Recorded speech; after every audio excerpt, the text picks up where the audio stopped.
Welcome to episode 180. Whoop, whoop, 180 episodes, over 125,000 downloads. This is a time to celebrate, and I'm so glad that you are along for the ride. Today is probably going to be my most contentious episode because one of the things that I think that we need to do, I think personally, it's time to kill the whole annual performance review process. Did you just have like a shiver just then? Did you kind of just like tweak when I said that? Get rid of it. We've been doing it for absolute decades, but let's face it, you hate them. The employees detest them, and it serves no real purpose other than fulfilling the checklist of what managers have to do. And honestly, there is a better way. And that's what we're going to be talking about today on Marc Haine Live.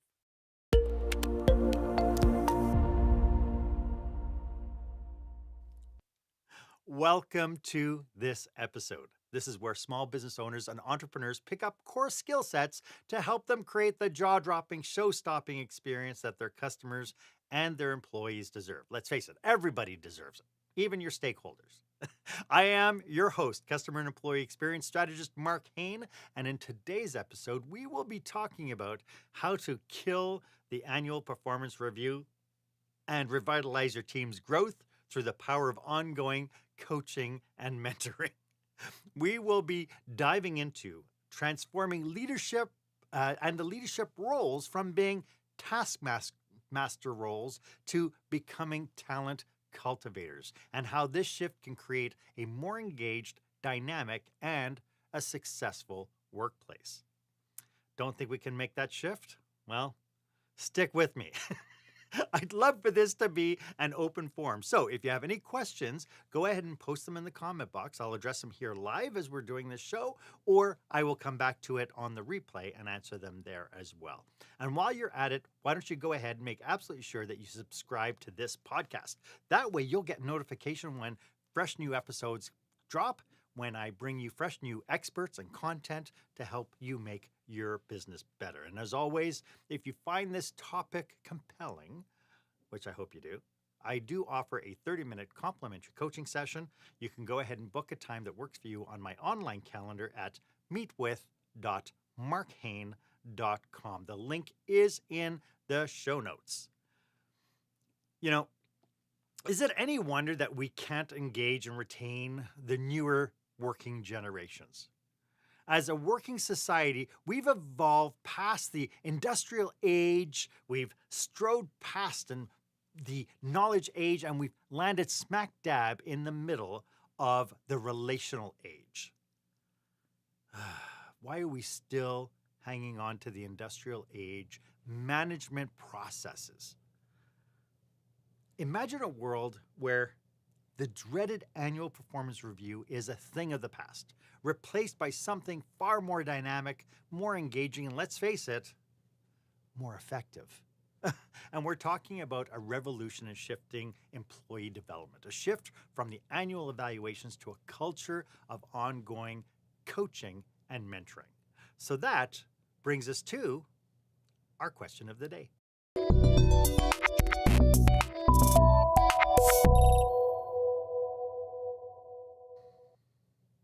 So, are you still clinging to the outdated annual performance reviews?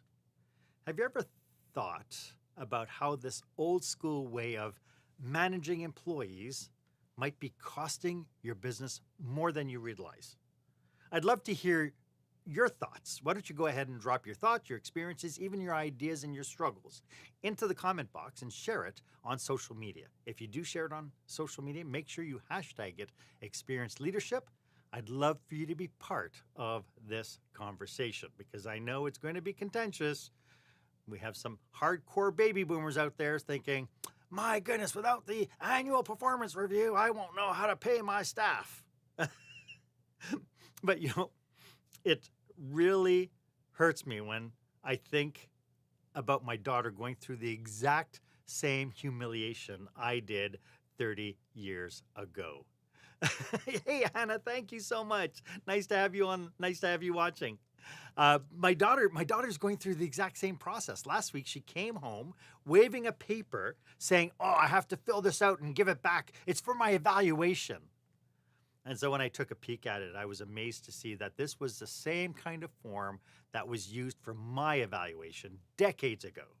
And I do mean decades. And this it was the same type of form, and it was actually the same kind of form that I was forced to use in my past jobs, where human resources would give me a form, say you have to do your annual evaluations of the staff.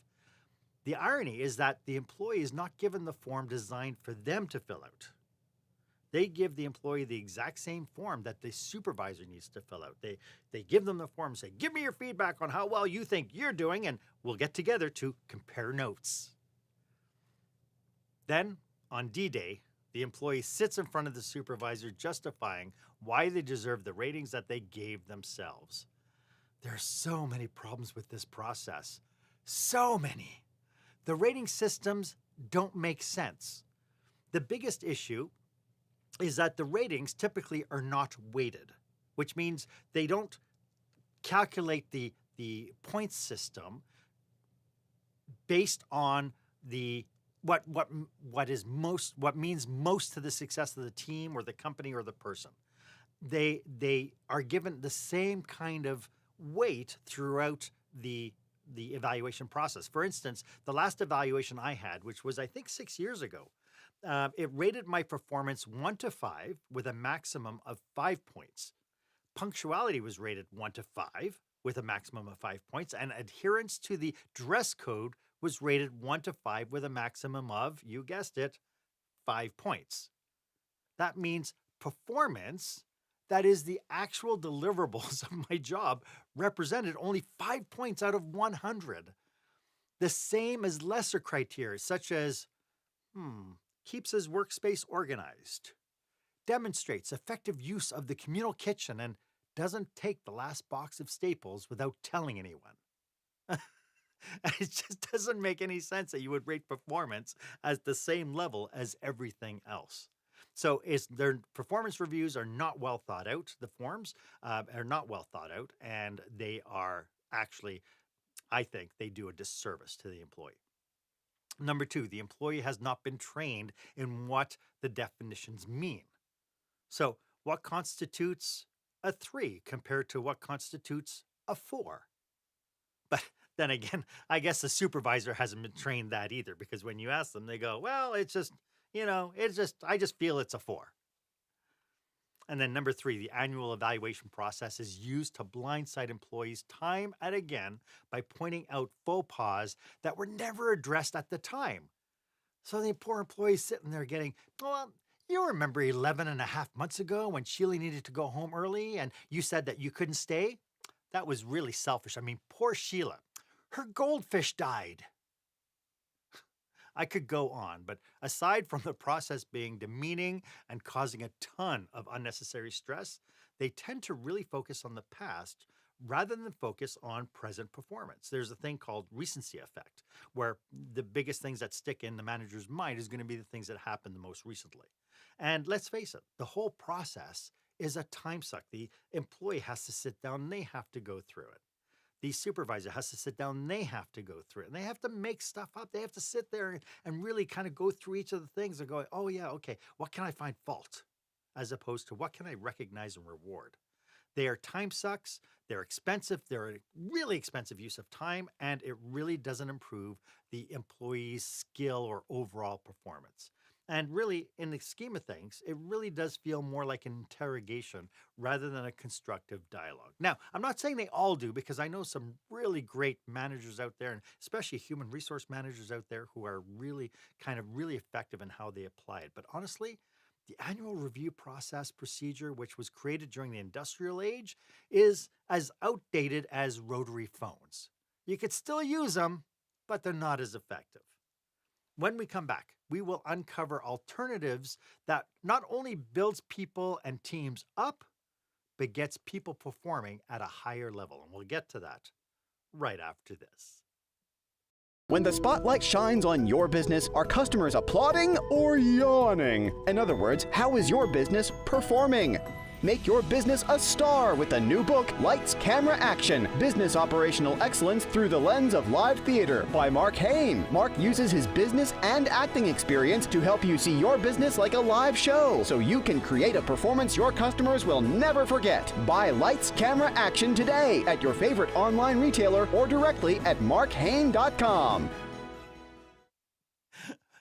If you've ever read my book, you'll see that I have advocated for dropping onboarding. If you haven't read my book, what are you waiting for? It's really funny, and we have a good time with it. You should really pick up a copy. Honestly, you honestly really should. Am I self-serving? Abso-friggin-lutely. But you heard me right. Let's get rid of onboarding, and let's opt for forever boarding. Whenever I say that to people, they're like, ooh, I like that. It implies all sorts of good things, doesn't it? Who knew I could be so brilliant? Who knew it? 180 episodes in? Ah, come on. But the philosophy of forever boarding fits so neatly into the alternatives to annual performance reviews. It really does. Forever boarding is a developmental process where employees receive continuous feedback and guidance from their managers, from HR leaders, or from external coaches, people brought in to help employees develop. This approach shifts from the focus from the annual performance reviews to a more frequent conversational style of performance management, where feedback is given in real time and is more aligned with current employee activities and goals, both professional and personal. I love this idea of forever boarding. This is where the employee is coached and mentored, a much more holistic approach to the needs of our relational economy workplace. And I go into it in details in my book, so pick up a copy, gosh darn it. There are so many different benefits. Honestly, when we do forever boarding, we're actually looking at the journey that the employee is on with us. And as they change being with us on their journey, we are able to coach them past any kind of operational hiccups, any kind of organizational hiccups, any kind of developmental hiccups. People say, well, I don't really understand that. My only thing I can ask them is, would you talk to a day one employee the same way you would talk to a year 5 employee? And the answer is always, well, no, of course not. Well, that means that from day 1 to year 5, that person has evolved. And by forever boarding, we're able to be there when they make those evolutionary steps, and we can help them on their way. So team members get continuous feedback. Unlike the annual reviews, ongoing coaching provides employees with immediate feedback, allowing them to adjust behaviors and improve performance continuously. It is much more relational. It helps build confidence and strength. So especially in high-trust organizations where you encourage people to fail forward, doing coaching, it helps employees understand and deploy their strengths, boosting their confidence and enabling them to tackle challenges much more effectively, because then you sit down and you problem solve. You kind of figure out what went right, what went wrong, what should we be celebrating, what could we be working on. And then, of course, to that, the next one is it creates a culture of growth and development. Coaching fosters a culture where employees are encouraged to grow and develop, leading to increased job satisfaction and lower turnover rates. Think of yourself as a leader. Have you been coached? What did that feel like? And what did that do for you? Did it change mindset? Did it change ideas? Did you change how you thought about things? 90% of what we have to contend with is all up here. It's in mindset. And so coaching helps people kind of overcome some of those obstacles. Obviously, forever boarding and ongoing coaching reduces anxiety and stress. I can't tell you how much stress my daughter's going through filling out this evaluation form, because she doesn't know, should I be evaluating myself the way I think I am, or should I just evaluate myself the way my supervisor sees me? And so right then and there, when we start considering ourselves about how other people view us and kind of assuming what we think they think, we're in for a rude awakening because we don't know what other people think. And so it can lead to things like imposter syndrome, negative self talk, self esteem, all sorts of things that are going through her mind as she fills out this form. And let's face it, taking on the role of coach and mentor builds trust with individuals on the teams. Honestly, and if we can separate performance evaluations from salary discussions, that in itself will reduce stress associated with traditional performance reviews. I can't tell you how many times that, it tends to be done once a year. We're getting people together, we're calling it an annual performance review, but what we're doing is we're going back and we're rehashing and figuring out what kind of raise should we give this person. And I think that's a real challenge because the two are completely separate components, two separate discussions. And all too often, when I see the annual performance review happen in smaller businesses, it really does feel like it is an ambush. A lot of times, the issues that plague the organization are not being addressed. How employees and team members deal with it is not being addressed until we're sitting down in front of them, in front of this inquisition, and all of a sudden they're bringing up all this stuff. And it's like, well, if it was wrong 6 months ago, why didn't you say anything? Oh, well, we were just waiting for the evaluation. I hope this is fun for you, first of all, and I hope this is useful. As I mentioned earlier, if you'd like to delve into your particular circumstance, I am here to serve. So just reach out. My contact is in the show notes. It was interesting. I had this discussion. I just gave a presentation to the Chefs Federation. And I was mentioning this idea of forever boarding. And like I said, people look at me and they go, ooh, that's really novel. But I could see that when it came down to leaders thinking about it, it's like it's such a big shift. And people are trying to calculate, is this really something I can do? Or is this a challenge? And I guess the biggest downside to forever boarding and turning managers into coaching is that we have to do just that. We have to turn managers into coaches. We have to implement a coaching culture. And so that requires that we need to integrate coaching into leadership and talent development. We can start by embedding coaching into existing leadership and talent development frameworks. Like, take a look at how you're developing your leaders. You are developing your leaders, right? You are. Well, and if you are, take a look at how you can bring coaching into the throes of that. Because the more we can help leaders become coaches, the better their performance will be, because all of a sudden they become better communicators, better listeners, they become more empathic. It's magical. And so we have to equip leaders with coaching skills. It's essential for key leaders, including HR professionals, to be equipped with coaching skills. Some of the very best HR managers that I have ever had in my life were really good coaches. They were able to look at situations. And I was talking with one of my colleagues. Well, she's become a really good friend, was an HR manager way back in the 1990s, late 1990s, early 2000s. I was working for a casino, and Lanny Stevenson was my HR manager. And she was absolutely brilliant in the way that she used to push back at my assumptions. I would come in and say, I have a challenge. And she'd push back on assumptions, and she'd challenge me to think about how I was looking and viewing the situation, essentially calming me down through an empathetic approach of asking really good questions and then pushing me forward. And from her, I learned this idea that leaders can be highly empathetic. We don't have to be as reactionary, but it took coaching to do that. So by helping them create and develop their coaching skills, you enable them to use coaching not only for developmental purposes, but also to tackle everyday challenges more effectively. You'll see it going in, not only is it dealing with the employees on the team, but in any kind of customer interaction. Empathy, communication, asking really good questions. Those are core skill sets that we develop when we teach our leaders to become more coaches, more so than managers.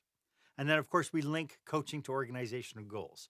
We ensure that the coaching culture aligns with our organizational goals and ties into the team members' personal goals and their journey. Long gone are the days where we are just driving our business, not giving a hoot about our employees. It's gone.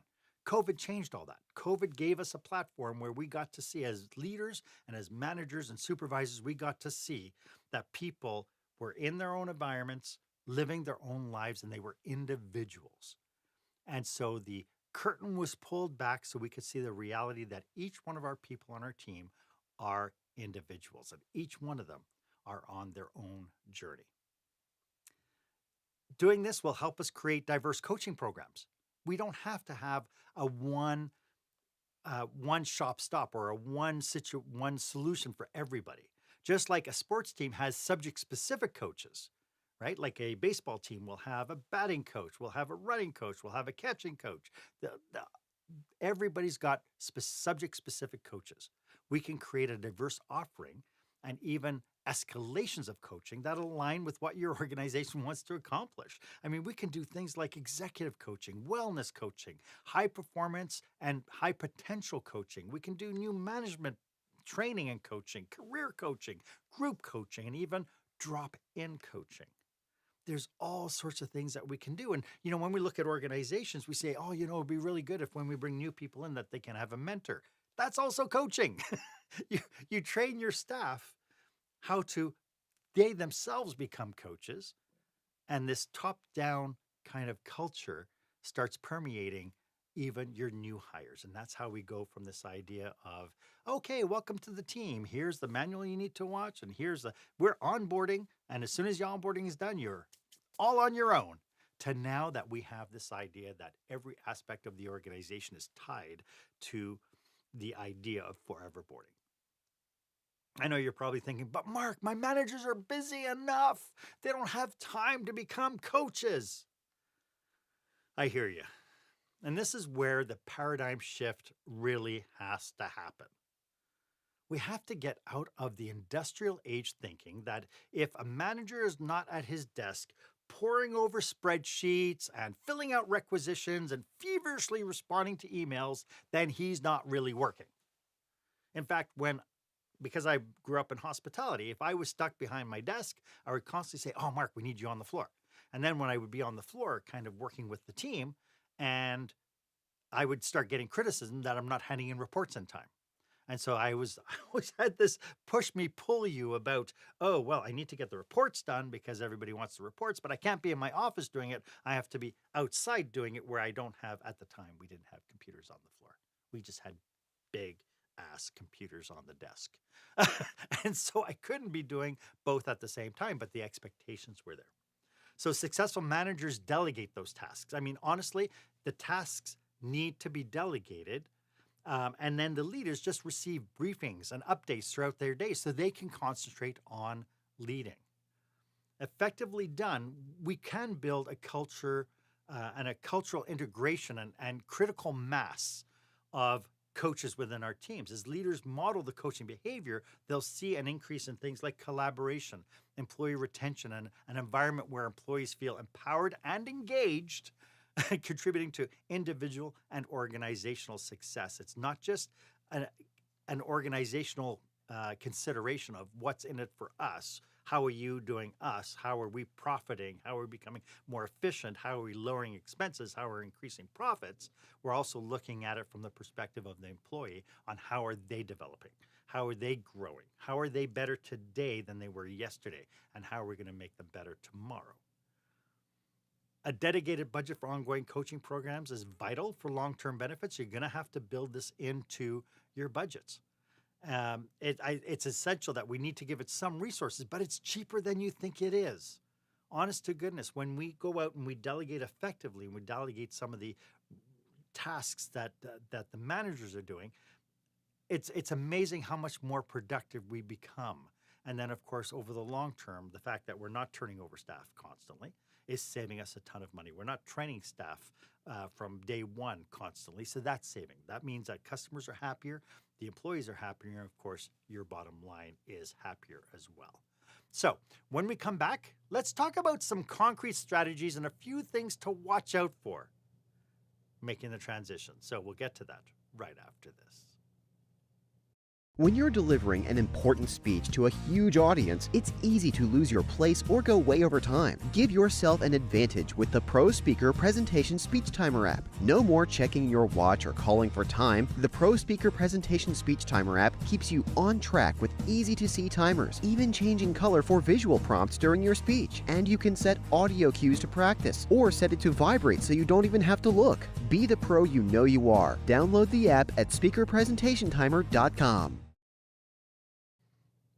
As you can probably tell, I'm really tickled about this topic. I really think it was something that I devised when I wrote my book in 2020. It was an idea, thought process I had that thought, boy, oh boy, if we could do this differently, we could become better organizations. I mentioned sports teams having different kinds of coaches. You don't have coaches on sports teams that say, okay, never mind, if you can't do it, I'll go out there and do it. And they put on a helmet and they go out and play. You just don't see that. It doesn't happen. Likewise, in theater, we're in the middle of a production right now. In theater, we don't, the director doesn't say, okay, you having problems with that line or with that role? Never mind, I'll just do it. And yet in business, we're constantly doing that. We're constantly figuring out ways to not develop the staff and not allow them to fail forward. So as you can tell, my purpose here is serving business owners and managers just like you. So if you're tuned into this and you're thinking, good golly, Mark, I really need to train my staff. This is making a lot of sense. I need to train my leaders. If you are planning a leadership retreat or a conference and you're thinking this could be really valuable, feel free to reach out for a quick discovery call. Honestly, it won't cost you a cent. And what we could maybe uncover for you is we can uncover a path. My contact is in the show notes. It is the one marked meetwith.markhaine.com. And please, if you know somebody who could use this information, it would be really great as a leader if you share it, because knowledge is power, but only if you share it. So I just want to pause here for 1 second and ask you, how are you feeling about this? Now, I realize that's a rhetorical question because you're not putting comments in the comment box and you're not talking to me. So I do know it's rhetorical, but I think it's good to just check in for a second. How are you feeling about this? Are you looking at this going, oh, this is just complete nonsense. There's no way we can make the change. Or are you thinking, hey, this is an idea. This is something we might need to explore. I do know that this is a lot to take in because, as I mentioned, this is a huge paradigm shift on how we think about performance evaluations and driving performance and so on. And so far, we've talked about how society has evolved from the industrial age to the relational age. Questioning why management processes, particularly annual performance reviews, have not kept up with these changes. Our people are different. And when I hear people, I was just at a convention this past weekend, and people were saying, oh, the younger people are so lazy. And they're not lazy. Each one of them has magical superpowers and passions that they bring to the forefront. We just haven't figured out how to tap into it. So by tapping into the concept of forever boarding, which is a continuous feedback-driven process replacing the annual review, we put the focus on real-time performance alignment with both professional and personal goals. I was talking to Twyla during this conference, and she came to me. She says, I have 16-year-olds. And we sat down and we had a really good conversation on how we can coach for their best performance. Today, we've also covered the advantages of establishing a coaching culture with ongoing coaching, including continuous feedback, building confidence and strengths, fostering a culture of growth and development, and reducing stress and anxiety that comes with ineffective processes. It is a heck of a shift, though, isn't it? As I mentioned, we have to shift how we define the role of the manager. Honestly, that's probably the biggest paradigm shift, is we have to look at the manager and shift the perception of what they're there to do. In my view of leadership, it places greater emphasis on developing and empowering employees rather than just directing tasks. They're not traffic cops. This means leaders need to allocate more time for coaching, mentoring, and supporting their team's development. That has to become kind of the primary role of the department leader or the front end leader or the department leader. For leaders to focus on coaching, they need to be adept at time management and delegation. We have to take stuff off their plate so that they can start focusing on the most important thing, which is connecting with the employees and working through this idea, this paradigm of coaching and mentoring. It's about moving away from being the primary doer to enabling the team to excel. But it involves trusting team members with more responsibility and being comfortable with them taking the lead on operational tasks. And like I said, every one of your team members on site have their own magical superpowers. And by sitting down with them, by going through this process, you're going to find out what it is, and you will be amazed at the skill that you have on your team. To facilitate this shift, organizations need to foster a culture that values continuous learning and growth. This involves training leaders in coaching skills and ensuring that they have all the tools and the support to effectively coach their teams. That means your coaches might need coaches. Leaders need to balance coaching with their other responsibilities. Again, I believe it needs to be a primary driver of why they're there. This might require changes in organizational processes to ensure that the coaching is recognized and valued as a key part of the leader's role. And I think that we need to rethink performance metrics. I think this is going to be really essential because it's not I do it and we see a result. Success in a coaching-focused leadership role may not be as quantifiable as the traditional doing tasks. The impact of coaching manifests over time, seen in improved team performance, employee engagement, and retention rates. When I worked for one particular organization that had a 300% turnover rate over the course of 4 years, we were able to bring that down through slow, progressive improvement. We were able to bring that down to 24%. Think about that for a second. For this paradigm shift to be successful, it requires support from HR and upper management. They're going to need to recognize the importance of coaching and provide the necessary resources and recognition for the effort, maybe they themselves becoming your coach and mentor. Leaders, CEOs, when you think of things like Tech Canada and Vistage, are out there as peer-led coaching programs. When you think that people, leaders, CEOs, and leaders are hiring their own coaches themselves, this can be a top-down process where the leaders get coached, those leaders coach others, and so on and so forth. But here's the thing. They become a coach and mentor. You see what I did there? The idea is for every level of leadership, every leader of leadership to become coaches and mentors. As you explore what this might look like for your organization, keep in mind that there is a negative impact of a poorly executed strategy. So a coaching approach should be interactive, focusing on engagement, productivity, and job satisfaction rather than solely on criticism. And it does require that your coaches need to be trained. Oh, did I say that already? I mean, you yourself, you wouldn't trust your manager to work on your car's brakes, would you? Not without training. So don't let them mess with coaching without giving them the skill building opportunity. And then, of course, what we're talking about today is we're talking about a whole cultural shift. And change isn't easy. We know this. Implementing a coaching culture requires a significant shift in organizational mindset.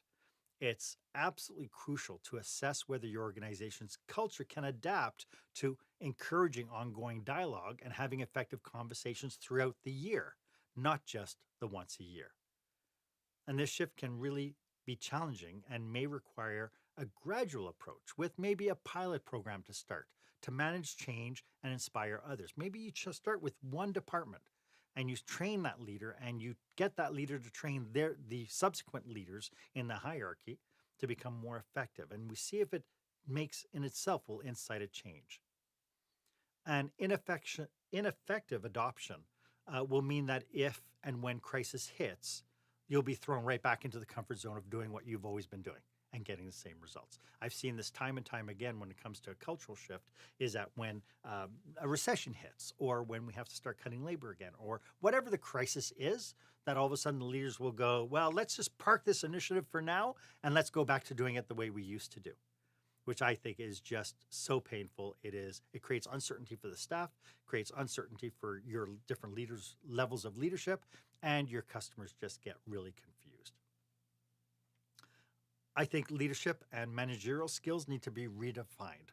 But here's a secret: is not all managers might be comfortable with or skilled in coaching conversations.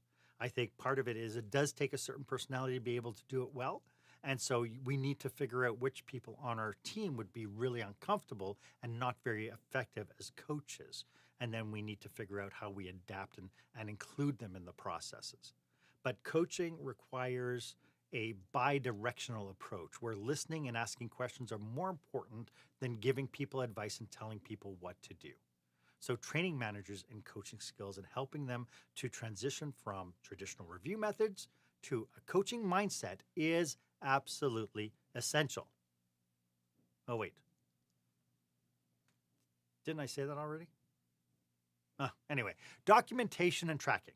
So when transitioning to regular performance check-ins, it's going to be important to have a system for documenting and tracking the conversations and the interactions. This could range from having a shared document on like Google Drive to more sophisticated tools or even software. There's tons of coaching software out there. The documentation helps in keeping track of the discussions, outcomes, and follow-up items. It makes it, the more you can arm your leaders with the tools so that when they're getting ready to meet with an employee, that they can get a quick synopsis of conversations that maybe they had with another supervisor or another manager or another coaching session. You can go and remind yourself very quickly what you've talked about and make the processes more, painless, right? And then, of course, the transition should be supported by adequate training opportunities for the managers. We need to be able to looking for things that we could do for our managers, looking for training courses, looking for training opportunities, and making sure that we are ready to give them more tools as they evolve in their journey. Emphasizing why check-ins are important and providing guidance on leading and facilitating those conversations are crucial. So this is something that you need to do. Like if you're a head of an organization or department head, you bring your managers together themselves. You bring all your leaders together into one room to talk about how are they adapting, how is it working out. And managers should also be trained on how to provide and receive feedback effectively. I'm kind of feeling like I'm experiencing deja vu. Have we talked about this already, the whole training managers thing? Anyway, gaining the support of leaders, managers, and employees is really crucial for the smooth transition. And you will find that there's going to be points of static as you want to make the change. People aren't good with change. And so you need to use your coaching skills to sit down, to listen, ask good questions of the people who are having difficulty with the transition.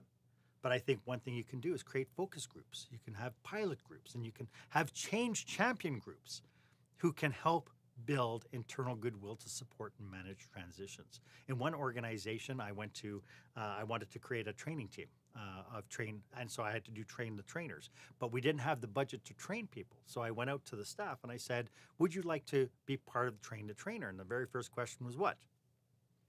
Does it pay? Will I get paid for that?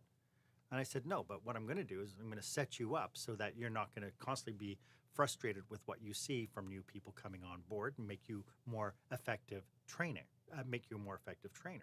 And out of the 12 spots, 8 people signed up for it. And after the first day, I had 8 more people come to me afterwards and go, oh, I heard about what you did yesterday. I really want to get in on it. But I only had room for 4 spaces. So getting people to do it, we think, oh my goodness, we can't afford to pay people. But when you tap into what people are passionate about and how they want to participate in solving our problems, magical things really do happen. But I really do think that if you make the transition, you're going to want to set realistic and conservative expectations for a new process and the adoption. This is so important because part of what we want to do is we want to be able to fail forward. We want to be able to take a look at what is working, what doesn't work, and then apologize when we fall flat on our faces, pick ourselves back up again and keep on going, knowing that we're failing forward into a new process and really nothing that we're going to do. As long as nobody gets hurt, like nobody gets hurt, nobody dies, we can move forward with it. And then, of course, we have to establish success measures and track statistics to leverage moments of success or lessons learned to share with other people. A perfect group leadership opportunity as I have ever seen. It is such a good way to bring your team together and say, let's tackle this together. Let's be part of all this together, and let's openly share and be transparent on where we're falling down, where we don't think we're really all that good, and let's learn together as a team. And oh yeah, in case I haven't mentioned it, it is so important to train your leaders to become effective coaches. As I wrap up, I have to say, transforming from the dreaded and ineffective annual performance reviews to a coaching culture really offers numerous benefits, but it requires thoughtful implementation. It's a culture shift. It's a paradigm. You're changing our mindset on how we're thinking about leadership. We need the training and we need support systems to ensure that everything we do is effective and sustainable. Again, one of the biggest challenges with, we do this, but then culture crisis hits and we end up taking a step back. So we must absolutely make sure that how we progress is going to be sustainable. And when done right, you will reap an amazing benefit over the long term.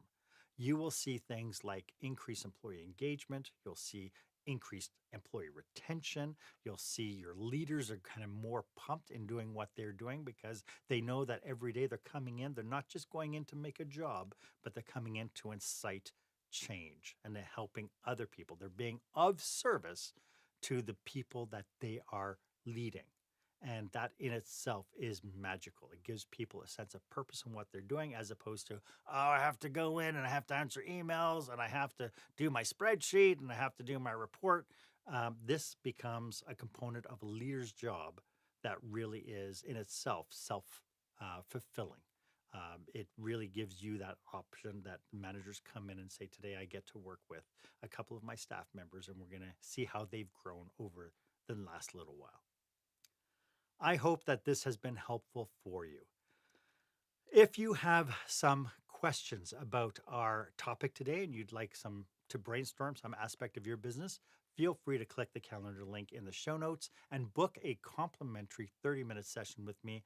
I live to serve. This is something I fell into, I evolved into. I love doing this. And please, if you enjoy this episode, feel free to subscribe to this podcast and share this episode with your network. Honestly, sharing is probably the best thing you can do as a leader. Thank you for joining me today. My name is Marc Haine. I hope you stay safe, stay healthy, and I hope you dare to be the exception. Take care.